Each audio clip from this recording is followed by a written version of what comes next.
जय जय रघुवीर समर्थ। समर्थाचिया सेवका वक्र पाहे, असा सर्वभूमंडळी कोण आहे। जयाची लीळा वर्णिती लोक तिन्ही, नुपेक्षी कदा रामदासाभिमानी।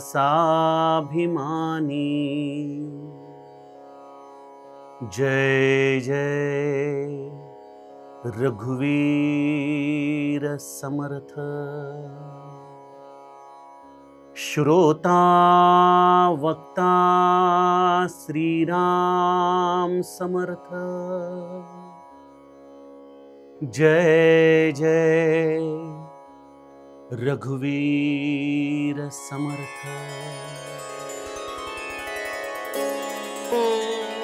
श्रीराम आपल्या सर्वांच्या हृदयस्थ वसणाऱ्या आत्मारामास साष्टांग प्रणिपात करून मनोबोध एक अंतरयात्रा हा आपला श्री समर्थ रामदास स्वामी विरचित मनाच्या श्लोकाचं जे आपण चिंतन करत आहोत। सज्जन हो, आज आपण त्यातील श्लोक क्रमांक 30 याचं चिंतन पाहणार आहोत। गेल्या श्लोकामध्ये समर्थांनी राघवाचं ब्रीद कशामध्ये आहे ते आपल्याला सांगितलं। पदी राघवाचे सदा ब्रीद गाजे, बळे भक्त रिपू शिरी कांबिवाचे। पुरी वाहिली सर्व जेणे विमानी, नुपेक्षी कदा रामदासाभिमानी। माझ्या रामरायाचं हे ब्रीदच आहे की तो आपल्या भक्तांचा जो वैरी आहे त्यांच्या मस्तकी आपल्या धनुष्याचा घणाघात करतो, त्यांना नेस्तनाबूत करतो आणि आपल्या भक्ताचं तो रक्षण करतो।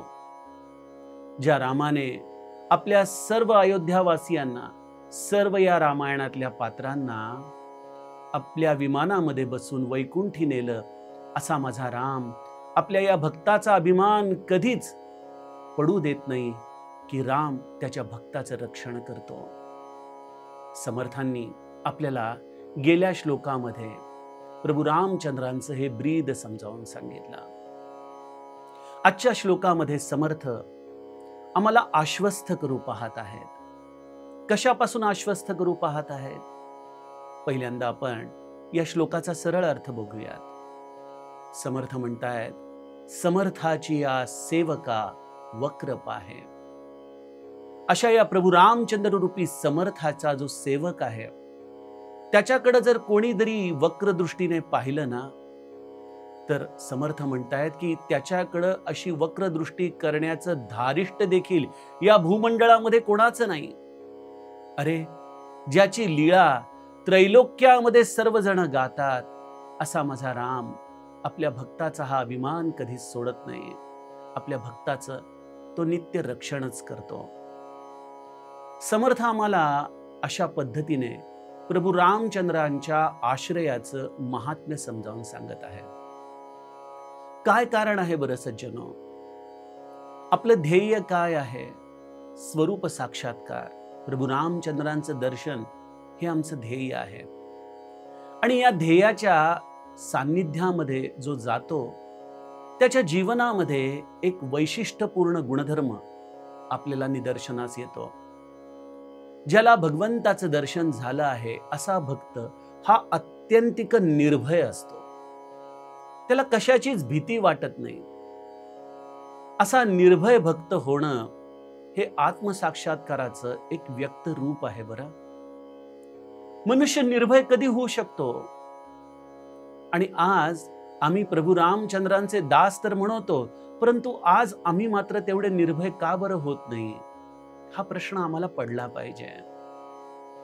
सज्जनो, निर्भयता आम्हाला तेव्हाच येते जेव्हा आम्हाला ज्याचा आश्रय मिळालेला आहे तो अत्यंत सामर्थ्यवान आहे। बघा, आजच्या काळामध्ये अनेक गरीब देशातले लोक शरणार्थी म्हणून मोठ्या श्रीमंत देशांमध्ये आसरा घेतात आणि त्यांना एकदा शरणार्थी म्हणून त्या देशाने स्वीकारलं की ते देखील अत्यंतिक निर्भय होतात, कारण त्यांनी जो आश्रय घेतलेला आहे त्यामुळं ते अत्यंत भीतीपासून मुक्त होतात. ही वस्तुस्थिती आज आम्ही बघतो. आज आमच्या या जीव पातळीवरती एकच गुणधर्म आहे आणि तो म्हणजे भीती. आम्ही निरंतर भयग्रस्त आहोत. प्रत्येक गोष्टीची आम्हाला भ्रांत लागलेली आहे. आम्हाला भविष्यामधल्या चिंता सतावतात. वर्तमानामध्ये आम्हाला काळजी काही केल्यास सोडत नाही. कोणाचा आश्रय घ्यावा हे कळत नाही. खरं तर मुबलकता प्रचंड आहे आज आमच्याकडं. म्हटलं तर पैसा आहे, घरदार आहे, लौकिक देखील आहे, पण यांचा आश्रय देखील आमची काळजी काही केल्या मिटवू देत नाही. मी आपल्याला याचं उदाहरण आधी सांगितलंच आहे की या सर्व गोष्टी या मूळतःच अपूर्ण आहेत आणि अशा अपूर्ण गोष्टींचा आम्ही आश्रय घेतल्यामुळं सज्जनो, आमच्या मनामधली भीती ही काही केल्या जाऊ शकत नाही. त्यामुळं आम्हाला जीवनामध्ये आश्रय अशा गोष्टीचा घेतला पाहिजे जी खऱ्या अर्थाने समर्थ आहे.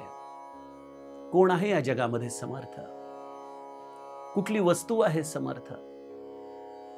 समर्थांनी ज्याचा आश्रय घेतला आणि हे समर्थ बिरुदावली ज्यांनी प्राप्त केली, असा समर्थ या जगामध्ये एकच आहे आणि तो म्हणजे प्रभू रामचंद्र. प्रभू रामचंद्रांचा ज्याने आश्रय घेतला तो सर्व दृष्टीने निर्भय झाला. त्यामुळे समर्थ म्हणतायत की समर्थाची या सेवका वक्र पाहे, असा सर्व भूमंडळी कोण आहे. रामाचा आश्रय घेणं म्हणजे काय हो नेमकं? या समर्थाचा आश्रय घेणं म्हणजे काय? श्री महाराज आपल्या प्रवचनांमध्ये सांगतात की भगवंताकडे एक लेकरू होऊन जावं आपण. जसं आईच्या कडेवर बसलेलं बालक हे अत्यंत निर्भय असतं. आईच्या कडेवर बसून जसं ते टुळू टुळू गंमत बघत असतं, त्याला कशाची काळजी नसते, चिंता नसते. त्याला माहिती आहे योग्य वेळेला आई आपल्याला योग्य ते खायला देईल, आपली योग्य ती काळजी घेईल, आपल्याला योग्य पद्धतीने रक्षण करेल.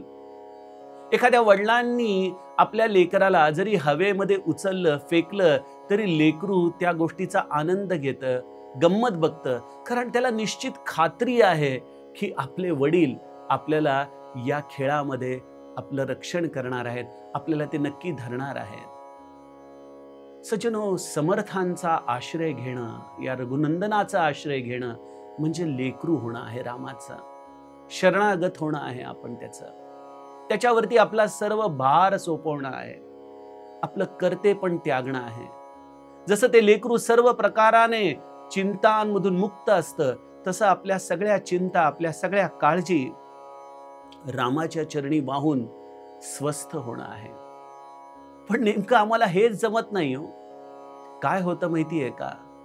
या लेकरू असलेल्या या छोट्या बालकाचं जसं जसं एका व्यक्तीमध्ये रूपांतर व्हायला लागतं, जशी जशी त्याला बुद्धी येऊ लागते, जसा जसा त्याला व्यवहार कळू लागतो, तसं त्याला वाटतं की या सगळ्या गोष्टींचं कर्ते पण माझ्याकडेच आहे.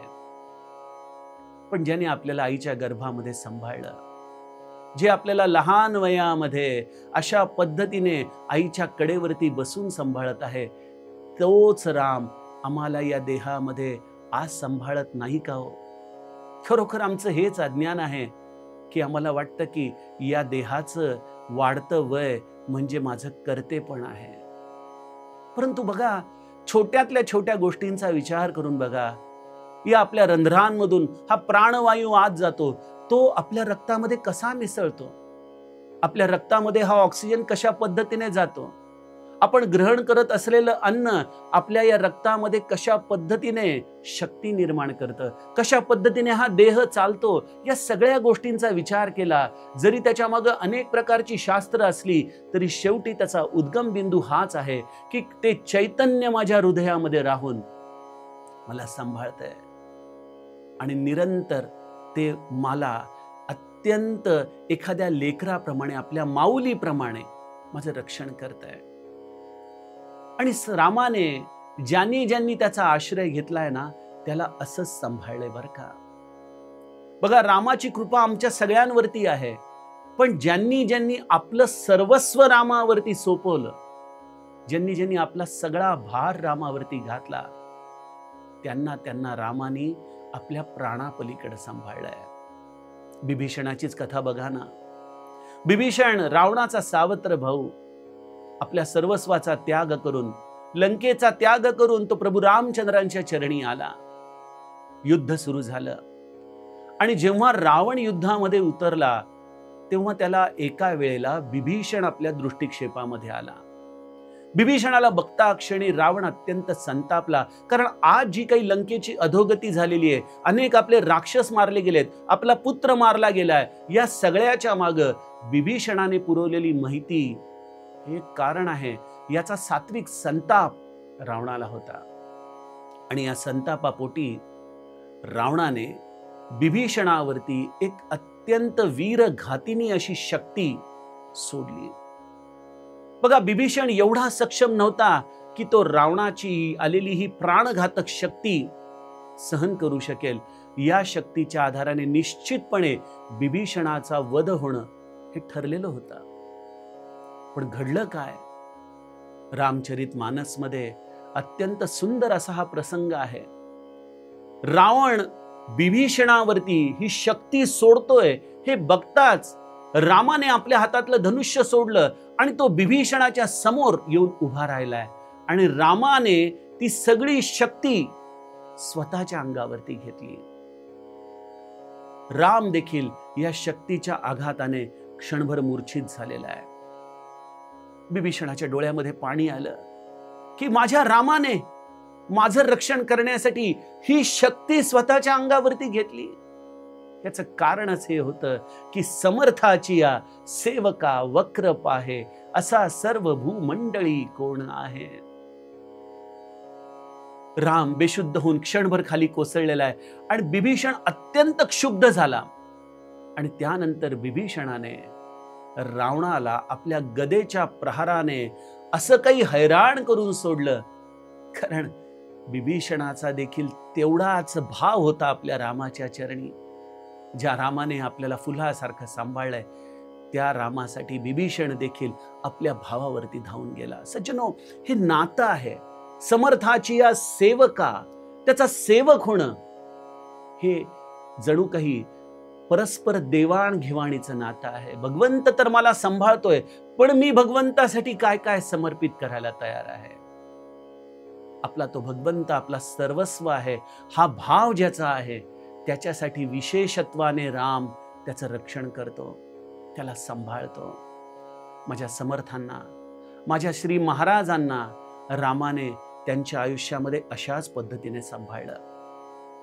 इंग्रजांचा काळ होता. गोंदवल्याला औंधच्या राणीला तिचं हे साम्राज्य नेस्तनाबूत करण्यासाठी इंग्रजांनी जेकब नावाचा एक अधिकारी पाठवला. तेव्हा औंधची राणी श्री महाराजांच्याकडे यायची गोंदवल्याला त्यांचा सल्ला घेण्यासाठी. जेकबला हे कळालं की ही राणी या महाराजांच्या सल्ल्याने चालते आणि इंग्रजांची ही कूटनीतीच होती की मुळावरतीच घाव घालायचा. म्हणून त्या जेकबने असं ठरवलं की या महाराजांचाच आपण काटा काढला पाहिजे. काय करावं त्याने 2-3 लोकांना तयार केलं महाराजांवरती विषप्रयोग करण्यासाठी, जालिम विषप्रयोग करण्यासाठी. पहिले 2 लोक तर तयार झाले पहिल्यांदा, पण नंतर घाबरून पळून गेले. तिसरा मात्र थोडासा वस्ताद होता. पैशाच्या आमिषाने तो महाराजांवरती विषप्रयोग करायला तयार झाला. गोंदवल्याला आला, महाराजांच्या बरोबर काही दिवस राहिला आणि एक दिवस महाराजांना तिने विनंती केली की महाराज, आपण माझ्याकडे प्रसादाला यावं. रामाचा नैवेद्य आज आम्ही दाखवतो आणि तत्पश्चात आपण भोजन प्रसादासाठी माझ्या घरी यावं. महाराजांनी रामाचा प्रसाद रामाला दाखवल्यानंतर भाऊसाहेबांना सांगितलं, भाऊसाहेब, आज रामाचा प्रसाद कोणी ग्रहण करू नका बरं. जमिनीवरती देखील उघड्यावर टाकू नका, पुरून टाका. कुठल्या कुत्रा मांजराच्या देखील पोटामध्ये तो जायला नको. भाऊसाहेब महाराजांना म्हणाले, महाराज, जर ती व्यक्ती दगा फटका करण्याची आपल्याला भीती वाटतेय तर मग आपण का जाताय त्याच्याकडं? महाराज म्हणाले, मी जर त्याच्याकडे गेलो नाही तर त्याचं अंतःकरण दुखावेल म्हणाले. किती महाराजांनी आपलं हे तत्व जपलंय, कोणाचंही अंतःकरण न दुखवण्याचं. महाराज त्याच्याकडे गेले. रामाचा हा प्रसाद त्यांनी भक्षण केला आणि जो शरीर गुणधर्म आहे तो व्हायचा तो झालाच. महाराजांचं सगळं शरीर काळं निळं पडू लागलं. प्रचंड दाह या विषाचा त्यांच्या देहामध्ये निर्माण झाला. गडाबडा लोळू लागले. कोणी थंड पाणी आणतंय, कोणी वेलदोडा आणतंय, पण महाराजांचा दाह काही केल्या शमेना. जसा महादेवाने हे हलाहल विष प्राशन करावं, त्याप्रमाणे या ब्रह्मचैतन्याने या जनांचं हे विष धारण केलं. पण जसं महादेवाला देखील रामनामाचा आधार होता, तोच ब्रह्मचैतन्यांच्याकडे होता. थोड्या वेळाने तो दाह शांत होऊ लागला. संध्याकाळ झाली, रात्री फराळाची वेळ झाली. महाराजांनी फराळाच्या पंक्तीमध्ये इकडे तिकडे बघितलं आणि विचारलं, अरे दुपारी आपण ज्यांच्याकडे जेवायला गेलो त्या व्यक्तीला बोलवा ना फराळाला. लोक म्हणाली, अहो महाराज, तो कुठला थांबतोय, तो गेला पळून. त्याच्या लक्षात आलं आपण विषप्रयोग केलाय महाराजांवर, आता गावकरी आपल्याला सोडणार नाही. महाराज म्हणाले, अरे आमच्या बरोबर फराळ करण्याची मोठी संधी त्याने दवडली बरं. एवढा मोठा विषप्रयोग होऊनही महाराजांना कोणी वाचवलं बरं. गोंदवल्यासारखं त्यावेळेचा तो ग्रामीण भाग, कुठल्याही वैद्यकीय सुविधा नाहीत, पण अशाही वेळेला सज्जनो, या रामप्रसादाने श्री महाराज या एवढ्या मोठ्या जीवाच्या संकटामधून वाचले.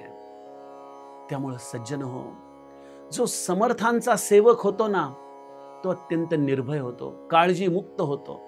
त्याच्या हृदयामध्ये कुठल्याही प्रकारचा भार राहत नाही, त्याला कुठल्याही प्रकारची काळजी राहत नाही. हो यही सोई जो राम रची राखा, को करी तर्क बढावय साखा.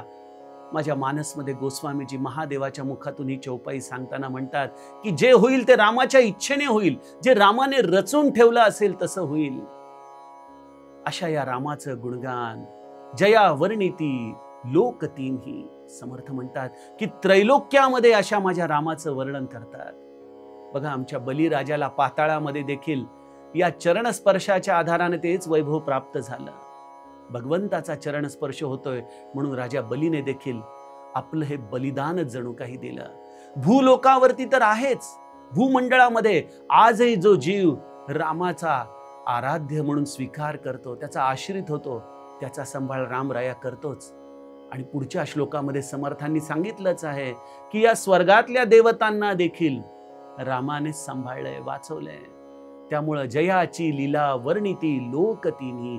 तिन्ही लोकांमध्ये या रामनामाचाच डंका वाजवला जातो, या रामाचाच सगळेजण मनापासून गौरव करतात. कारण या सगळ्यांना सांभाळणार जर कोणी असेल तर ते रामतत्व आहे. त्यामुळं आपल्याला एकच करायचंय. काळजी वाटतेय, चिंता वाटतेय, भीती वाटतेय, डिप्रेशन येतंय, अँझायटी होतीये, नैराश्याने ग्रस्त आहात, एकच मनाला सांगावं, माझ्या मागं माझा राम आहे आणि माझा राम मला सांभाळेल. माझा राम जे करेल ते माझ्या कल्याणाचंच करेल, माझ्या हिताचंच करेल. माझं त्यामध्ये अंतिम कल्याण सामावलेलं आहे. असं म्हणून आपल्या जीवनाचा सर्व सूत्र आपण रामाच्याकडे सोपवली ना.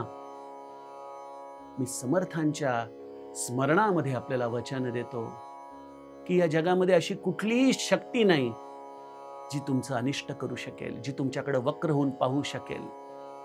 केवळ गरज आहे तुमचा विश्वास, तुमची निष्ठा दृढवण्याची. आणि ही निष्ठा का बरं आमची दृढ होत नाही?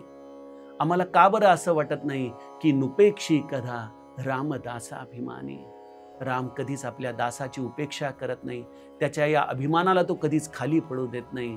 म्हणून सज्जनो, आपण आपल्या जीवनाचं सर्वस्व रामचरणी व्हावं आणि निश्चिंत राहावं. हाच या श्लोकाचा भावार्थ गुरुकृपेने उमजत आहे. पुढील श्लोकाचं चिंतन आपण उद्याच्या सत्रामध्ये करूया. जानकी जीवन स्मरण. जय जय राम.